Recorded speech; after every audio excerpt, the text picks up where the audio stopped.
whole time we just keep going. Steven Flow! You juggalos out there, wipe that clown makeup off your faces. Cast the monstrosities of the world. Well,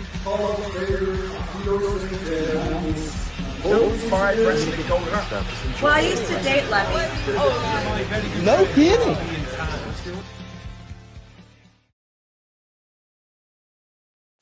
Greetings, Till 5 Wrestling, back in our own respective houses and your houses, bathrooms, wherever you're happening to watch this, because everybody knows what else you're going to do in the bathroom except watch some entertaining YouTube videos or clips.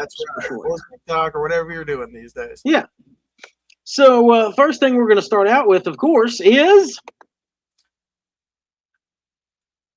Till 5 Jakes on JCW Lunacy, episode 74. Didn't realize you were cueing me in. I was getting my notes. And I want to start by saying I actually did not expect the Brothers of Funstruction. The Brothers of Chacon. Right, the Brothers of Chacon, sorry. I didn't expect it to actually go this route. They really are running from the mob. Apparently. Yep. They try to come out and quit, retire, leave. But Violent J comes out and explains to them that they're family. They're family gonna love each other no matter what. And Vito comes out and explains that no, they're gonna get you no matter where you go. Yeah, I'm gonna get you no matter where you go. Yep, they got people on the inside, people on the outside. And I love that JCW has officially ushered in the era of oh my balls. Because Vito gets nailed in the nuts, and everybody has been rewatching it on Twitter. Because, yeah, nut shots work. Still, they always will. I'm sorry you got hit in the nuts, dude. I'm so sorry, but that's pretty funny.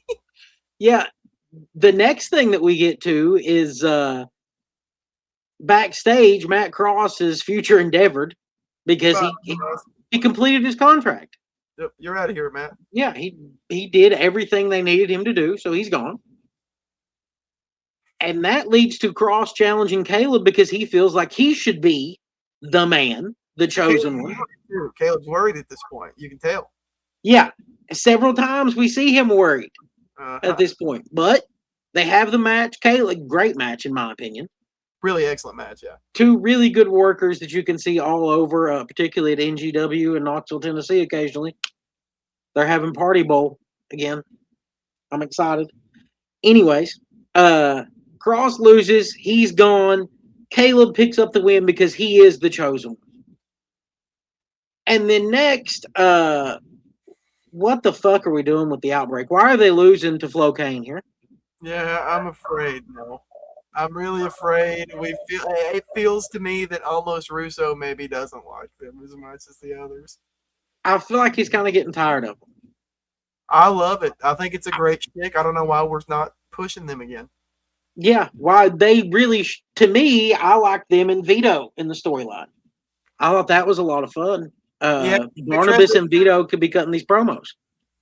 Yeah, I don't know. They could now. be former mobsters turned zombies. Yeah, maybe everybody's a mobster. What about Mosh Pit Mobster Mike?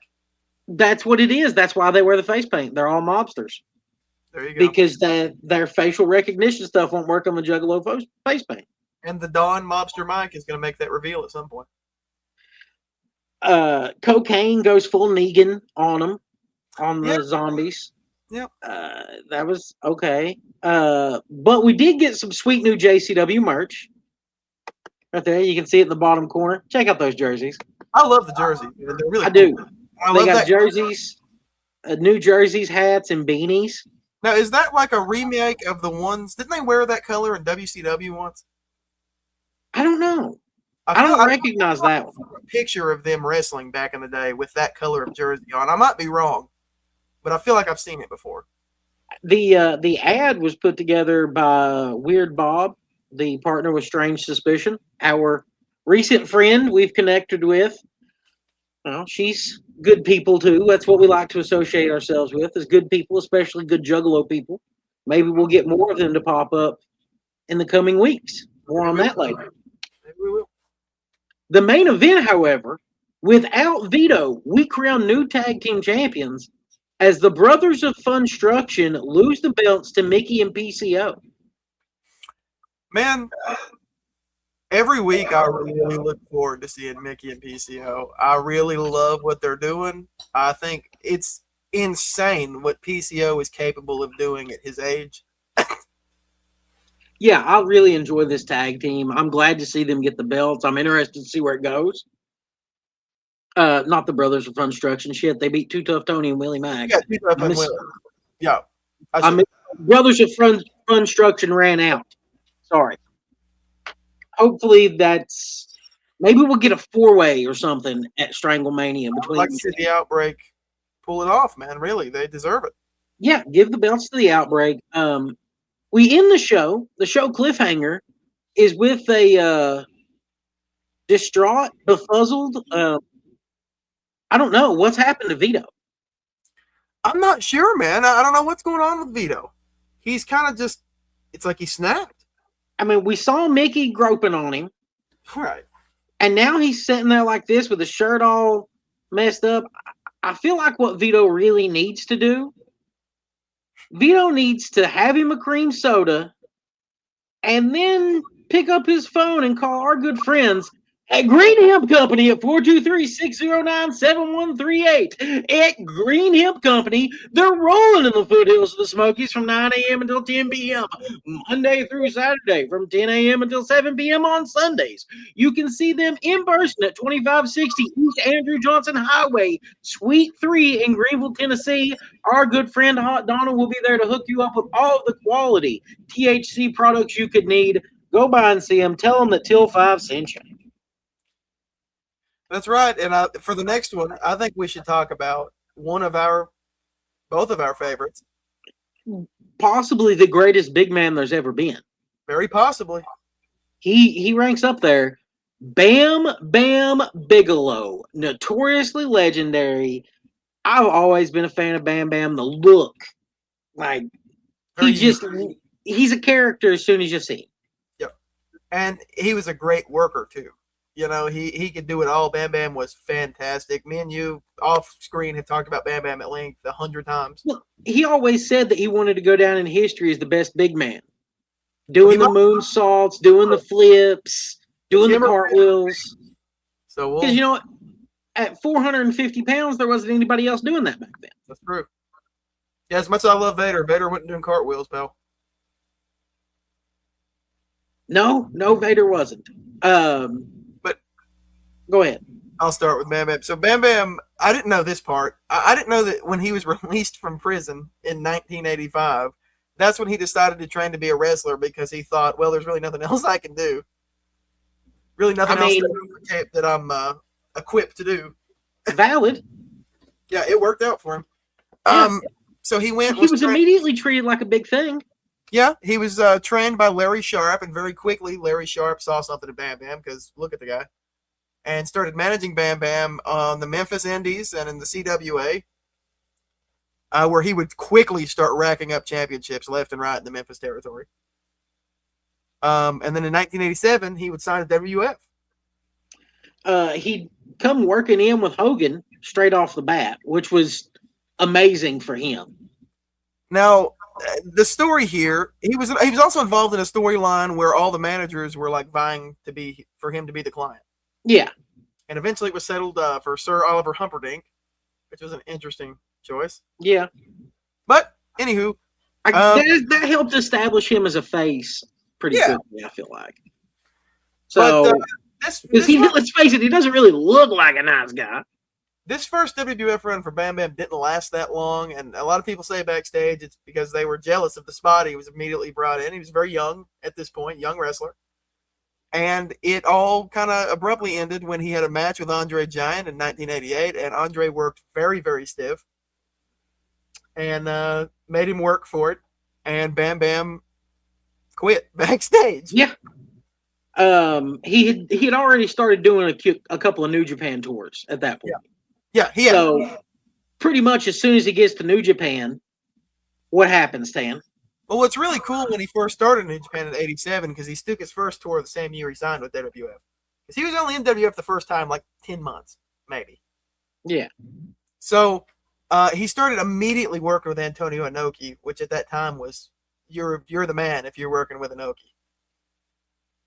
And then in 1989, he formed one of my favorite tag teams with Vader. And until apparently has a name. Yeah, until doing research on this, I had no idea. I've watched a lot of tapes and I've never heard this. They were called Big Bad and Dangerous. Hmm. And also during this time, he would unsuccessfully challenge for the IWGP Championship a few times, even having a great match against his own partner Vader for the world title. And then in 1990, he would also start making appearances for All Japan, where he would have classics with Dr. Death, Kenta Kobashi, Terry Gordy, and way more, and Stan Hansen. Well, and he'd start making random WCW appearances in the late 80s, but he never would sign a full-time deal with them. Eventually, he would return to the WWF in 92. Managed by Luna, which was awesome.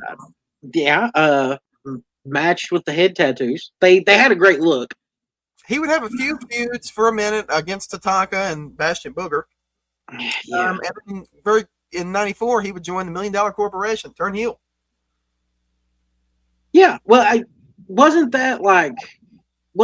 the person that was revealed to join them instead of Tatanka? No, Tatanka was in the group too. He and Tatanka were tagging during this time. Oh, yeah. Tatanka, of course, shows up too.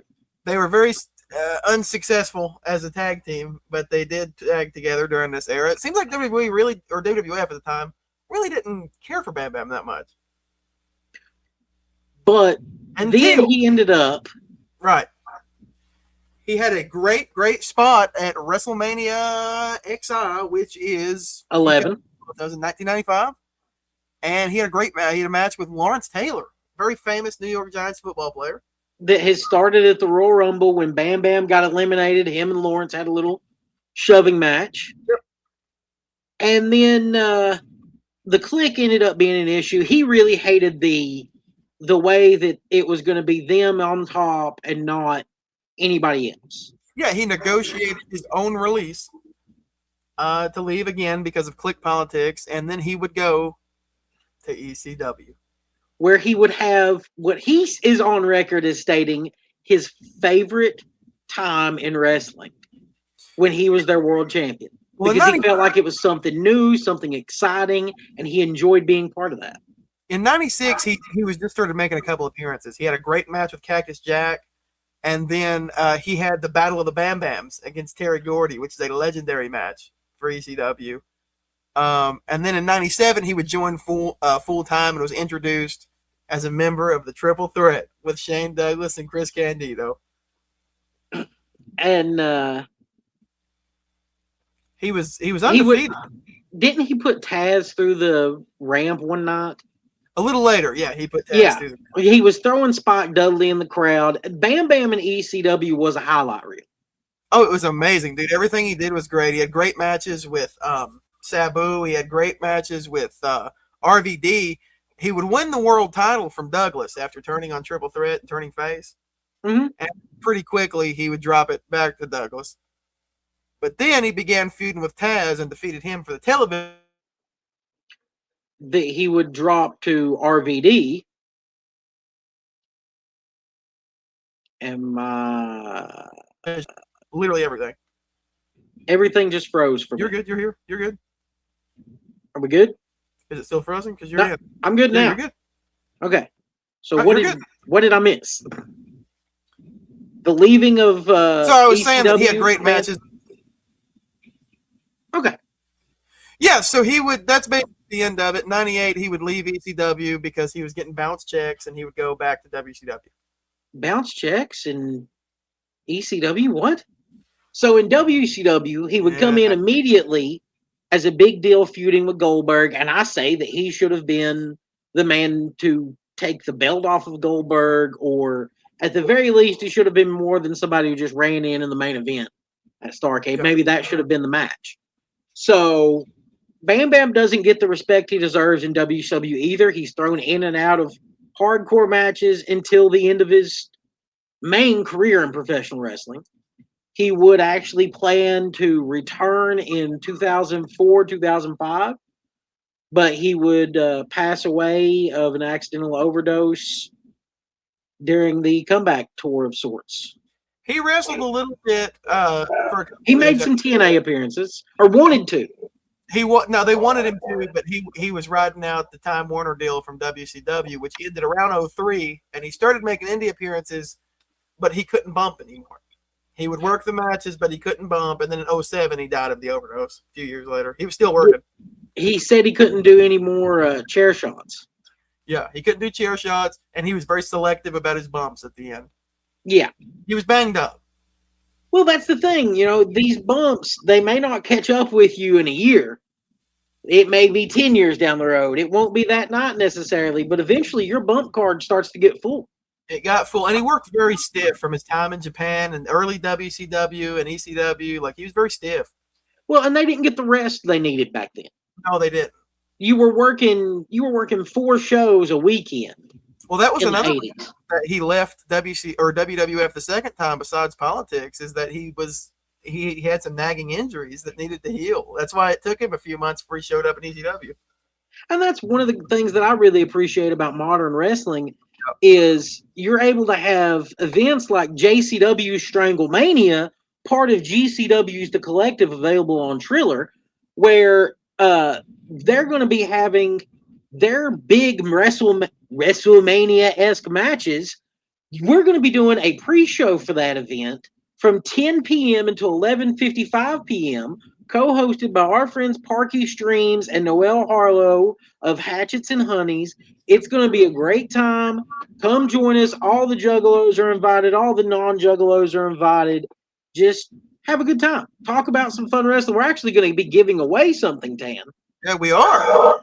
In case you missed it during our live last week, because Facebook was ran by a bunch of bitches, we're going to be giving away these 3 figures during our live. That's right. The Ultimate Juggalo will be given away in the first hour, and then Randy Too Dope will be available in the second hour. And me and Tan have a side bet for Violent Sheamus on how big of a crowd we can actually get. They are signed by the artist, Shovel on the bottom. They're not just figures, folks. These things are art. They're really cool. They're even better in person. Yeah, they are really. One thing that wasn't necessarily better in person was Mabel. the next mid thing, housing. Still using the housing. Tannhausen will probably never die. I'm stuck with it again. You're going to be stuck with it, dude. It's going to pop up all the time. So, Mabel debuted in WWF in 1993 as part of Men on a Mission. Mm-hmm. And not too long after that, at WrestleMania 10 in 94, they would defeat the Quebecers for the Tag Team Championship. Now, that's the Quebecers were PCO and the Mountie. not to be confused with the Dark Quebecers that we pitched to Barnabas the Bizarre. Right. Who could be Barnabas and who could be Quebecer Mike and PCO. That would be great. Maybe they're saving that for when PCO breaks off from Vito. Maybe they're saving it for Stranglemania, where they really do bring Jacques Rougeau in. Oh my God, yes. Perfect. Anyway. In the PCO, but that's a different story. Yeah, that's a different night. Come on. Yeah. Back to Mabel, who crushed the Undertaker's face. In 1995, Men on a Mission would turn heel, and very quickly, Mabel would win the King of the Ring tournament. This was during the time where the whole steroid stuff was going on, and they needed guys that were big but weren't jacked out of their gourds. They weren't on the juice; they were on the steak and taters. And during this time, he began challenging for the world title, thankfully losing to Diesel. And then soon after that, he would start a high-profile feud with The Undertaker, and right as soon as it started to take off for the poor guy, he injured Undertaker's orbital bone.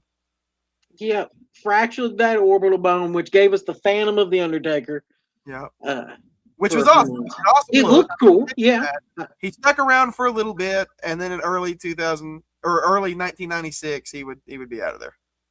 Yeah, he'd make a few random pop-ins with better runs as Viscera and Big Daddy V, as I've teased there with Big Daddy ATB, and I really liked his like 05 to 07 gimmick before he was Big Daddy V when he was the world's largest love machine. Okay. What did you like so much about that one? I just thought it was funny. It was a funny gimmick. He was good at, like, he could talk. That was the one thing. His vignettes were hilarious. So, what was he missing? You know, he just didn't have all the tools. But you know who does have all the tools? Who has all the tools?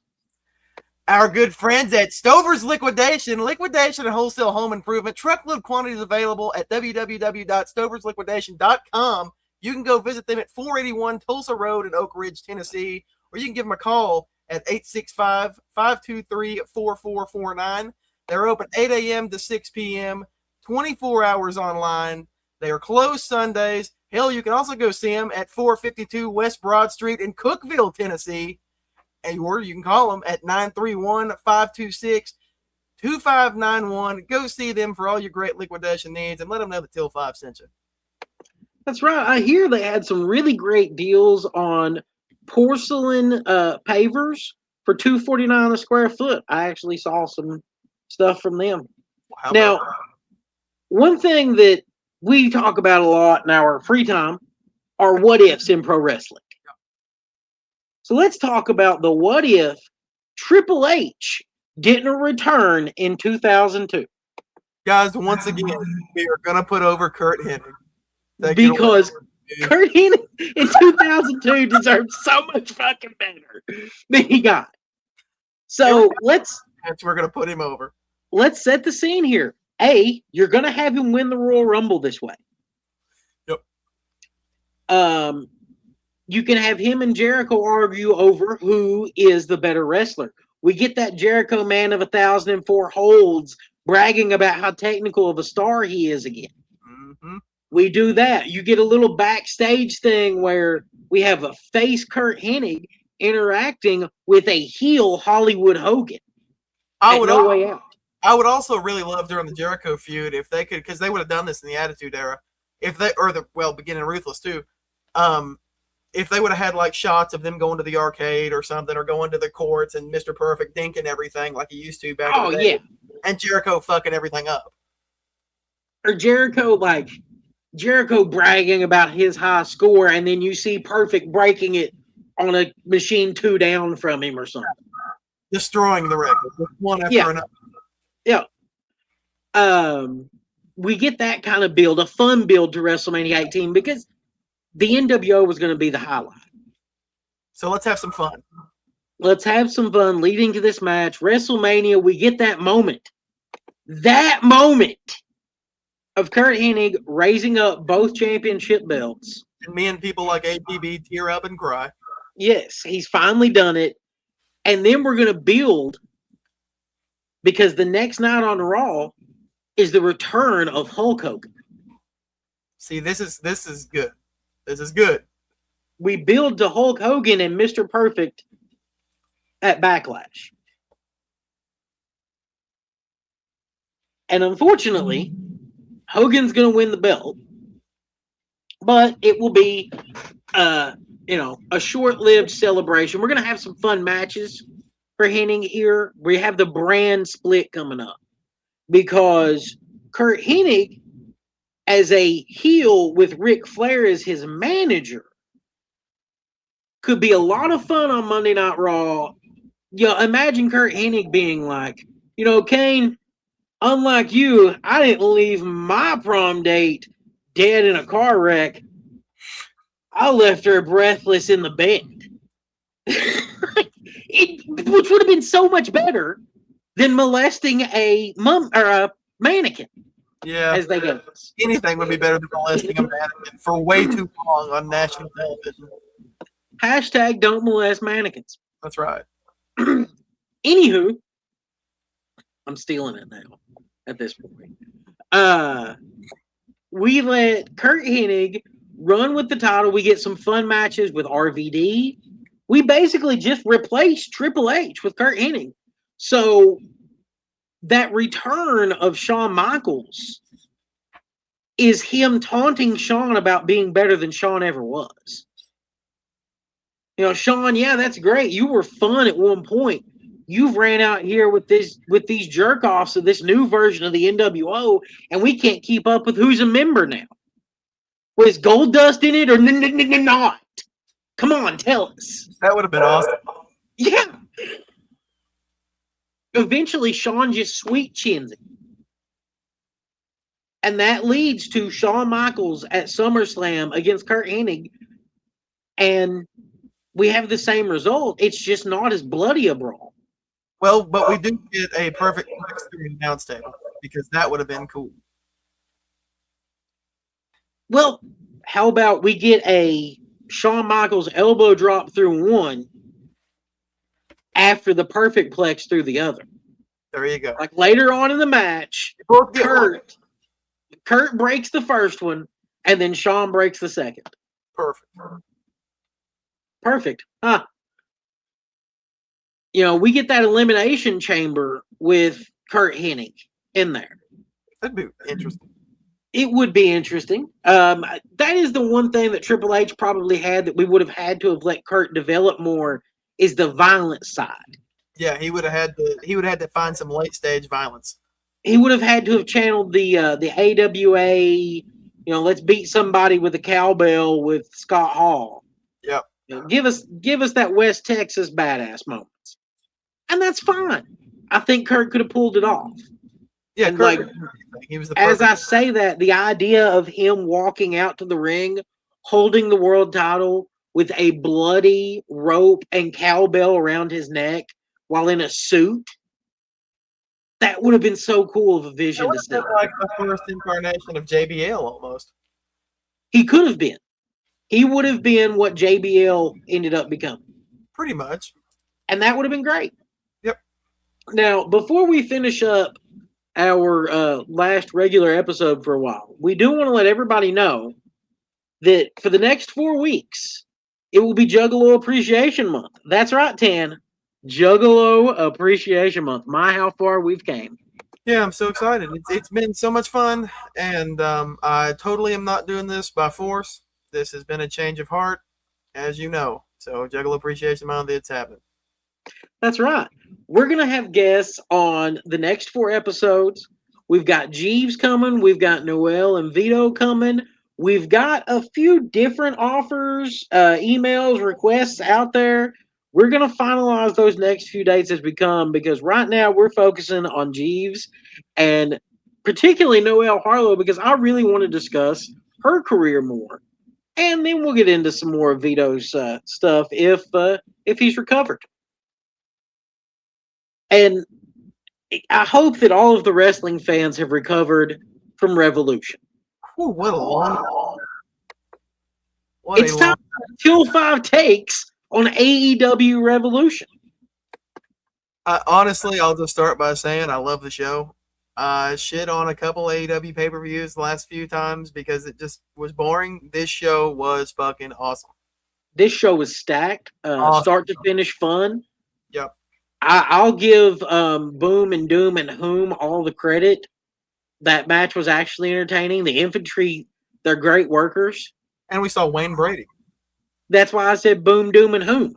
Oh, that's perfect. That's a good one. I missed that one. I said it while we were on the couch, too. And you. Yeah. Did it again. I was on the couch. He was on the recliner. We weren't on the couch yet. It was not Netflix and chill. But maybe it will be Stranglemania. That's right. But you know who else was there? Hardcore Hope was there. And Hardcore Hope's going to be at our officially unofficial pre-show for Stranglemania. The official debut of Little Badass, really. Hardcore Hope. Yeah. So back to Revolution. She was trying to stay up for the main event. But since that ran till midnight. I think she made it to like 11. Was as far as she made it. So let's run down the card, Dan. Well, we started with Boom and Doom, so I guess we'll finish up the pre-show. You had Willow taking on Alina Cross in a fun match. It was fun. Yeah, it was fun. I called what was going to happen there. And then you got the 21-man Blackjack Battle Royale for the AEW National Championship. This is always a bundle of fun when they do matches like These matches are always fun. I don't like... I told you Told you while we were watching it. Didn't like everybody starting outside. Yeah, I don't like that. It felt like the TNA Reverse Battle Royal, and that shit sucked. Let's not do that again. Let's have everybody in the ring. Yeah, unless that's actually the plan, a reverse battle royal would be fine by me. I enjoyed them. Maybe we just ran out of time, and because I would like people to come in increments like they used to. It was a lot easier to follow that way. Maybe we should have done entrances for everybody. But then Leo Rush come out from under the table like Gollum, and that was weird. Yeah, that was problematic for me. What the fuck is that? Creeped me out, so I guess that was the point. But eventually this was won by Jack Perry, which we kind of figured if you follow the product. Yeah, everybody kind of figured we were going to get Perry and Ricochet in the end. Really Perry, cool for him. Yeah, I'm happy for Jack Perry. Winning it in the same arena that he watched SummerSlam with his dad. That was cool. That's a cool story. His press conference after the show, go check that out, man. He's really cool. That was cool. All right, so from there we go to the actual pay-per-view. I was dreading the match, this first match, which was FTR versus the Young Bucks. I was dreading this because this was one of my least interested matches of the night. I'm glad we got it as the opener. That these guys fucking deliver, man. They're so good. These guys always deliver. It's never dull. No. But I can't tell you one match they've had from another. Aside from the fact that Nick Jackson bled like a stuck pig. I thought it was good fun. The Young Buck Children's Orphanage was there. There's a lot of them. There's a whole lot of them. So would that make them the Younger Bucks? Is that how this works? There you go. They're the Younger Bucks. The Younger Bucks doing their gymnastic flips and come on, Dad, you can do it. Can you believe the Younger Bucks are even out there putting themselves over? I mean, my God. They learned from the best. I'm surprised they didn't all line up and give Stokely super kicks. I was waiting for that, truthfully. But I thought they would all do like one super kick at the same time. We did have FTR retain here. Yeah. And I expected the return to come in the match, not after. Yeah, so Cope's music hit. Adam Copeland comes out, and he's got a Cage and Cope shirt, or Cope and Cage. I prefer Cage. And while FTR is distracted, my father, Christian Cage, returns and levels them. He's spraying stuff in their eyes, nailing unprettiers. I refuse to call them anything else. Yeah, they're unprettiers. Yeah. So, Cope and Cage. Cage and Cope. Cage and Cope stand tall at the end of this, so I guess that's where we're heading. Yeah, I'm all right with that. Maybe you mentioned it at the show when we watched it. Maybe they got one more like trios TLC type deal left in them. Oh, I'm sure we'll get that. That'll be cool. I guess essentially the Bucks will replace the Hardys. So does that mean that FTR play? I hope not. Maybe we can slot somebody else in. Call the Hardys. Call the Hardys. Do it. Fuck it.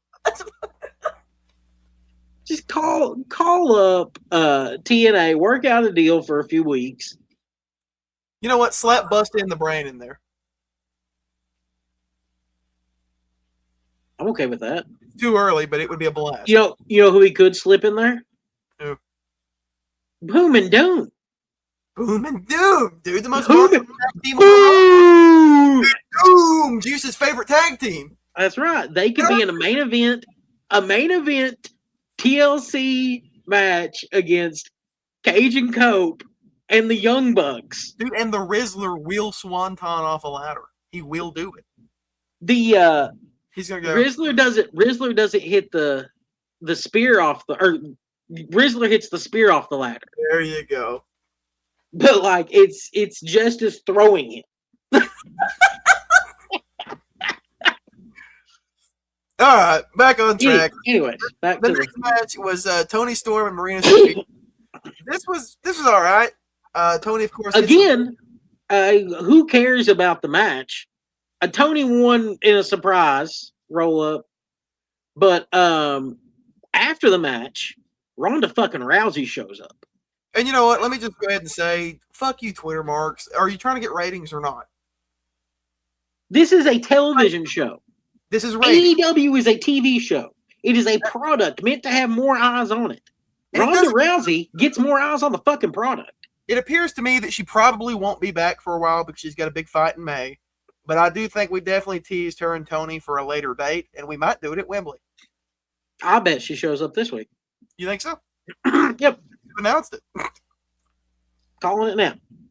She shows up. I hope so. I'm Or at least there is a Ronda Rousey segment this week in AEW. Guarantee it. We'll see what happens. I hope it does because I'm a fan of Ronda. I like Ronda. I liked her when she was in the UFC. I think she's badass. Next up, we're a little disappointed with Jon Moxley retaining the international title against Takeshita. Well, we see why after the match again. This is a thing for the first 3 matches. Yeah, I guess so. I didn't notice it was all back. All right. Yeah, they come in 3s here. And Will Ospreay returns, and he looks good. I think. Ospreay's back. I don't think he needs the international title, but okay. No, honestly, I was kind of hoping Takeshita would win this, and then we would build to him and Okada, and they would reunify the championship. Yeah, I was all for that. But instead, we're going this way. I'll trust Tony. Sometimes you got to trust the bookers, trust the writing. AEW hasn't let us down, just like JCW hasn't let us down. WWE, we're not going to go there. Nothing but letdowns. Next up, we have a 5-minute long tag team title match. Because sometimes a 5-minute match is all you need. All right, listen, it told the story. Megan Bayne and Lena Cross came out and they looked so awesome. They're calling themselves now the Divine Dominion, which is awesome. Obviously, Willow is working injured. I think we forgot to mention that Willow got beat down after her match with I said I called it that they were going to beat her down. Okay. Well, Harley kind of had to do all the work, and they kind of just beat the shit out of them both. Yeah. So, right call. Good call. Great to see new champions. I'm happy for Megan and Cross. That ought to be fun to see. Next up, really fun Swerve Strickland and Brody King match. Yeah, man, I knew they would. I can watch these two guys go at it every week. This is fun. Swerve picks this one up, which I was kind of surprised by, truthfully. Well, I don't think that we're going to push Brody as much as me and you would like Brody pushed her. I would really like that, but of course we get Kenny Omega's return, which I think we all knew that one was going to happen. 4 for 4. Yeah, 4 for 4. Next up, we get another shocker, though. Thanks to Mystico and Jet Speed. Oh, no, sorry. Yeah. I skipped one. Yeah, you skipped the 2 out of 3 falls match with Tekla and Chris Statlander. And I do want to say one thing. That throughout this show, there was actually minimal interference in matches until we got here. And I think that the Sisters of Sin run in fucking ruined this match for me. It felt more like a TV match at that point. We cannot do this for the entire reign of Tekla because she's awesome. We can't do this. There's no reason. You don't have to have a shit heel. You can have a badass heel. She can be a dominant heel. Tekla can pull this off. There is no, and I'll say the same thing about Tekla right now as I said about Moxley when he was world champion with the Death Riders. Tekla is too badass to have lackeys coming out to help her win. Yeah. Why isn't she like helping build them up to the women's title? If she should be in a group, she should be in the fucking dogs. She should be one of the dogs, the female version of the dogs, and just that would be so much fun. She's with Connors anyway, so pull it off. You know what? There you go, Tony. There's your free one. Tan just told you. Pull that trigger. That'd be awesome. And let Julie and Sky Blue still tag together because they're good together. What may be actually the biggest surprise of the night. Mystico and Jet Speed, who I'm dubbing Flashpoint. Very good. I like that name. Well, they've got this Warner Brothers. Okay. Here's my logic. Warner Brothers owns DC Comics. DC Comics owns the rights to Flashpoint. It was a very important storyline for the Flash. All 3 of these guys are fast. You've got Mystico, that mystic side, the Speed Force. I feel like it makes a nice little combo. Maybe you can tie it into a comic, like 1 issue thing down the road. It's fun. one of the coolest things for me was on the entrance. The Don Callis family comes out and really awesome. I think All Japan. You said All Japan. I said Varsity Club. Me and Tony Schiavone agreed. Varsity Club. But then Mystico and Jet that. Speed out, and Kevin Knight and Speedball had the Mystico gear on, and that was awesome. They've got masks that almost look like Mystico meets a CPAP mask. Yep. So it was cool. And, they won, and at the end, they popped the Mystico is all elite graphic. Big moment. The place went bananas. Mystico got emotional holding up the Trios belt. That was a very cool moment. Yeah, it's really nice to see this. Yeah, it is. I think Mystico's late career redemption arc from the unfortunate WWE run has been wonderful. It really this AEW run has been great, and the way the fans have treated him here. Well, now we're going to my favorite of the night. I'm gonna agree. Match of the night: Andrade and Bandito. Dude, I bet you about sometimes repetitive matches, but if we could get these guys and Swerve and Brody in a fucking change-up, constantly have these four battling, I'm all in. So you want Swerve to join the Don Callis family? Not even that. Just throw them in and out. What if Swerve became the crown jewel of the Don Callis family? There's you a free one, Tony. Callis Embassy. So, of course, Andrade picks up the win here. I think we're building to an ROH title win. I really think that this time around, we are finally going to see main event Andrade. After all these years and all the different fuck-ups and all the different companies, I think we're finally going to see it. Yep. I think this is going to be it for him. I think he's going to – maybe we'll actually see him win a world title on national television. Yep. Or walk out with a world title on national television. Sorry, the NXT title doesn't count. It's not a main belt. This version of Andrade, he really has a fire under his ass. Yep. He's out to prove a point this time. He is right in his prime right now. Yep. And he is dead set on being like, this is why you should have treated me better, WWE. And I've talked at length about how great Bandito is. I'll put over Bandito as much as we put over Hennig. Every day of the week. Both guys should be main event wrestlers. Another group that I put over every day of the week are the Dogs. Yep. The next match, the Dogs should have won. Yeah, I don't like this decision. I don't like Darby, Orange Cassidy, and Roderick Strong winning this match. Well, they don't need it. No. If we're building Orange, and apparently in the press conference, Orange and Roddy are now officially a tag team. Okay, but you could have had a tag team match on the pay-per-view instead. Why did you need to win a trios match? We're never, ever, ever going to pull the trigger on just letting Roddy murder people out there like he's good at. We're never going to do it. I think that Roderick will never have that main event killer run here. No, not even the mid-card killer run at this point. I guess we already had that with the International for a second. You know who looked like damn killers? All three of the fucking Dogs. Dude, they've got aura. They do. I love this team. I said it online. I feel like Finley and Connors are Dogs, and Gabe is a meth rider. Yeah, he's more of a meth rider. Not to take away from his in-ring work, dude, because he's awesome too. He's a little too nutty. I wish he would dial it back just a bit. But then I'll be damned if the pre-show he's not perfect, or post-show he's not perfect. He won me over big time in the pre-show. I've not been a fan. I've said it for a few weeks. He won me over in the pre-show. Yep, agreed. I'm more interested in him now. Like, he's no longer a meth rider. We've moved him. He's not quite a dog yet. Dude, but he's at least a raccoon now. He's a rogue, man. He's crazy. He's a coyote. And if that's the story we're telling, I just didn't get it at first. Okay, now that he's here full time, pull the trigger on it. That was great. Yeah, maybe this is maybe unhinged Gabe Kidd is what we've been building to. Let him cut more promos. Let him cut more backstage promos on YouTube so he can really curse. Yeah. Main event. Hangman had pretty much guaranteed he's going to win this one. I love that he didn't. But you know what I loved even more than that? You do know what I loved even more than that because you were there. the damn Terry Funk gear that MJF wore. The Terry Funk gear was awesome. What a great tribute. I do not care who it is. If they show up in Terry Funk gear, I'm probably going to pop for it. You're over. You Mosh Pit Mike, MJF, I'll take it. He's Maxwell Jacob Funk tonight.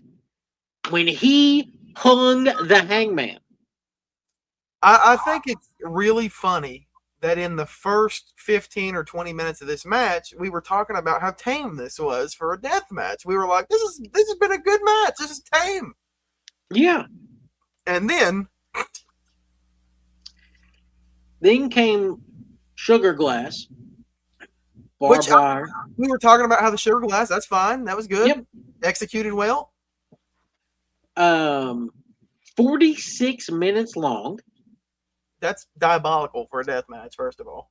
It is. It was a great match. MJF picks up the win. The image of Hangman hitting the camera and the blood staying on the lens to end the pay-per-view.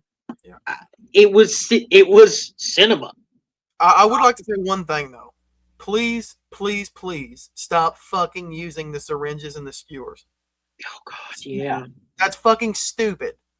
Some kid jam a needle into their friend's fucking cheek. Stop doing that spot. Like, I don't understand. Why do you need to do the skewers? Why do you need to do the syringe? The syringe is the syringe is even worse unless you've got damn piercings. The syringe is really stupid. You know, if you're the type of person that wants to get a piercing in your cheek, sure, fucking do that in a match, I guess. But I will say this though, although I had a gripe, we always have a fucking gripe. That's what we do as fans. Oh wait, I always have a gripe. That's right. Let's remember who always bitches about something. But I will say this: for the first time, I think until 5 history, for the first time in forever, Revolution 26, 5 out of 5 stars from 10. I love absolutely. I think that it was perfect. Right. They learned pacing on this show. Yeah, I mean, it was laid out perfect. We talked about too. It was the first time that I never nodded off during the show. Yeah, this was a great pay-per-view, well booked, well planned. And by all accounts, they've made some new fans from WWE fans who are pissed off. Yeah, this was a great show. Back, Tony. This is a good one. This is one of the best ones you've done. Congratulations. Yep. Happy to see AEW back on course. Happy to see JCW entertaining. Happy to see CM Punk main eventing WrestleMania, but I'm not going to give him another damn dime. Nope. Because Tan, you want to talk about that game before we hop off? Dude, listen. They wanted me to pay $150 to be able to have the whole premium big shebang. And then once you get there, you start playing you get into the My Faction so you can unlock everybody. And then they say, oh, by the way, the cards you need to unlock everybody else, you're going to have to buy random packs for. So you got to get lucky. You want me to spend what could be hundreds of dollars to obtain one card in order to unlock the rest of the game. Fuck you, 2K. And fuck you, WWE.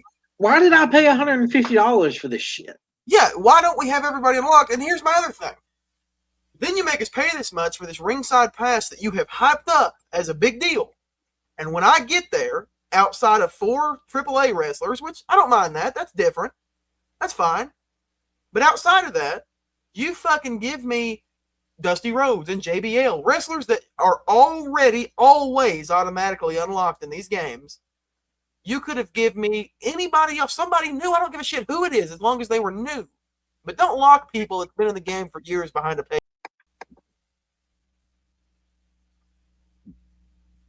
That's pretty much all I had to say. You zoomed in on me too late. Sorry, I fucked it up there.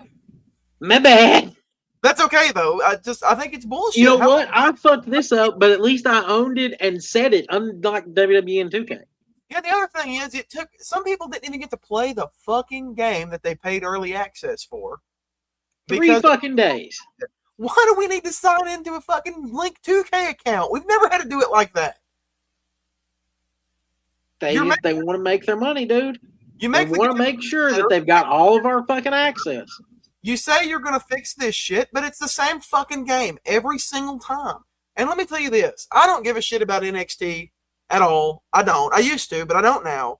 But I do think that it's kind of bogus that you gave all these slots away for this DLC and you didn't give one fucking NXT guy a fucking DLC slot. A bunch of them were mocapped and didn't even make the game. Wow.